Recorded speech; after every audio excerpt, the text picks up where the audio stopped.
The base training advice coming from social media and indoor riding platforms is just flat out wrong, especially if you've got less than 8 hours to train each week. Riding only in zone two for your base training is setting you up to fail, and riding hard every ride all winter is also setting you up to fail. And you already know this because you may have done it. You've trained all winter, you've put in the time, and then in the spring, you are still getting dropped. So it's not really a motivation problem, it's a training strategy problem. And today, I'm going to show you how to build a real aerobic base the right way on just 4 to 8 hours of training per week, indoors or outdoors, and accelerate your improvement. I'll show you when to do base training, what it actually accomplishes physiologically, where most cyclists get it wrong, and what a base training plan looks like for real people with real schedules. And if you watch all the way to the end, I'll show you how to get a base training plan for free. And I'm also giving away a free year of the CoachCat app. I'll explain how to enter towards the end. All right, if we haven't met, I'm Coach Frank Overton. Some call me the Big Cat, and I've been coaching cyclists for over 20 years, from amateur riders like you and me, all the way up to World Tour and Tour de France cyclists. I've seen every base training mistake imaginable, and I've made plenty myself. After spending 2 years of training in traditional Zone 2, I developed sweet spot training into a repeatable, sustainable way to build base fitness without needing pro-level training volume. And here's the thing that most riders get wrong. Base training is not just a winter thing. Traditionally, a 2 to 4 month base phase follows your strength training phase and precedes your harder intervals training phase. It's the physiological foundation that sets up the high intensity peaks later. So while there is a traditional base training phase, there's also an ongoing base training where you're going to do base rides year round. But today we are focusing on that 2 to 4 month traditional base training phase because getting this right changes everything that comes after it. Physiologically, base training builds the engine. We're talking about more mitochondria, better fat oxidation, and the ability to avoid fading in longer rides and races. But you're not here for a physiology lecture. You want to train the right way to ride faster. And that said, if you want to deep dive into the physiology of base training, watch my Why Sweet Spot Training is Better Than Zone 2 video from May of 2025, where I go into these 5 physiological adaptations: increased mitochondrial enzymes, muscle fiber adaptations, greater muscle fiber recruitment, fatigue resistance, and improved glycogen storage. One of the biggest base training mistakes I see comes from riders who don't train consistently through the winter and they put off structured training until the spring. These days, the riders you want to be, the ones standing on the podium last season, are the ones that are training year round and they've already started building their base this winter. Another huge mistake comes from riders spending all winter on virtual riding platforms, slamming hard intervals, hard group rides, indoor races, often only riding 4 to 5 hours per week, but feeling just wrecked. And those rides feel productive, but they are not building your base. They're not long enough to be considered base training, and they're not hard enough to be considered true interval training. Riders step off the trainer in the spring, they've got no base, they start racing, and they're already fried from too much intensity. I don't recommend it. The real cost of getting base training wrong isn't just slower fitness gains, it's primarily the frustration. It's showing up to the spring group rides after a winter of high intensity thinking you've trained hard, but fading when the race or the ride lasts longer than 90 minutes. It's doing the work and wondering why it didn't translate. Now, there is a time and a place for group rides during base training, but only at a base training intensity. And that's why we host Sweet Spot group rides on Saturdays to ride long and at the right base training pace. Now, don't get me wrong, indoor riding is incredibly valuable for consistency, and consistency is the training technique that makes base training work. But that means using indoor training wisely with a training plan and in avoiding the trap of too many, too hard rides and races and interval sessions during the base training phase. Now, before you think this is just my opinion, let's talk about the science. There's been a lot of hype about Zone 2 lately, but most of it isn't coming from coaches who actually work with amateur athletes.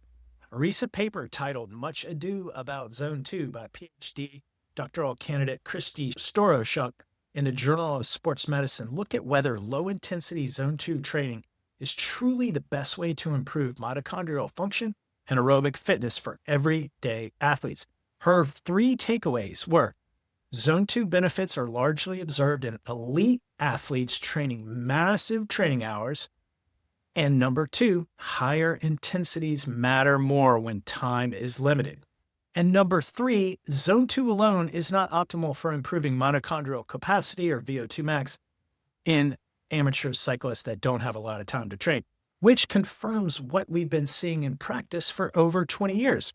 So if you've only got 4 to 8 hours per week to train, sweet spot training is the most effective way to build your base.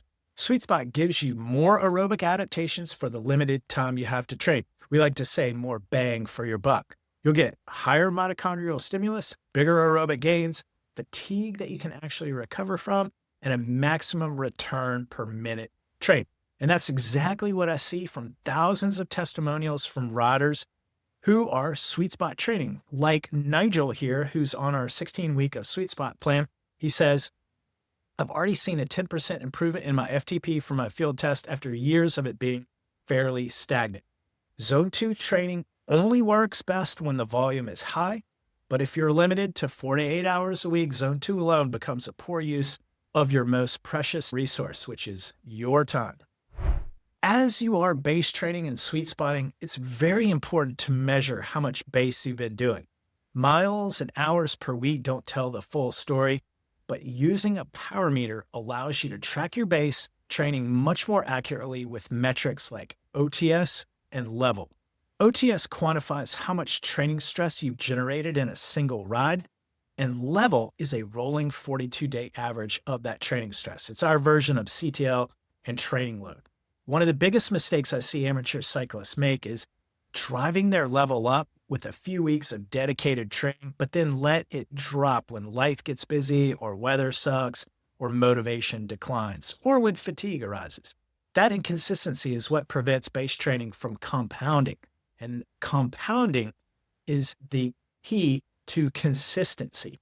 And this is where having a training plan and a coach really helps, but let's save that for another video.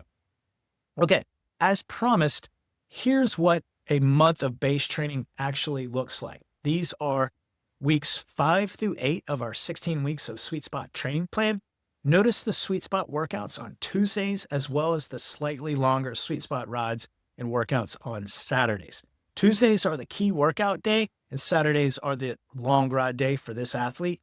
That is the day this athlete can ride long, but you can move the long ride day to a day that works best for you.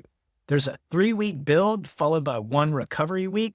Week 1 has 6.75 hours. Week 2 has 7.5 hours. And week 3 has 8.75 hours. It's a little over the 8-hour cap, but you can adjust the hours of the workouts for how much time you have to train. Across these 3 build weeks, training time progresses as well as time spent in the sweet spot zone. And as you can see, there aren't that many long rides like the ones you see on social media and Strava, but rather good old-fashioned short structured interval workouts, Tuesdays, Wednesdays, and Thursdays, a little bit longer on Saturdays, and an endurance ride on Sunday. Remember, consistent training over time is the best way to build base.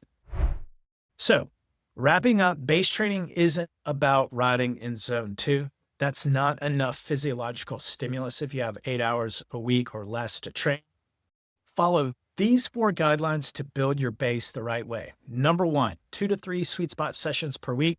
Number 2, 1 long endurance ride per week, oftentimes with sweet spot. Number 3, concentrate on total weekly hours and time spent in the sweet spot zone. And number 4, measure how much base you've done with your OTS and Level.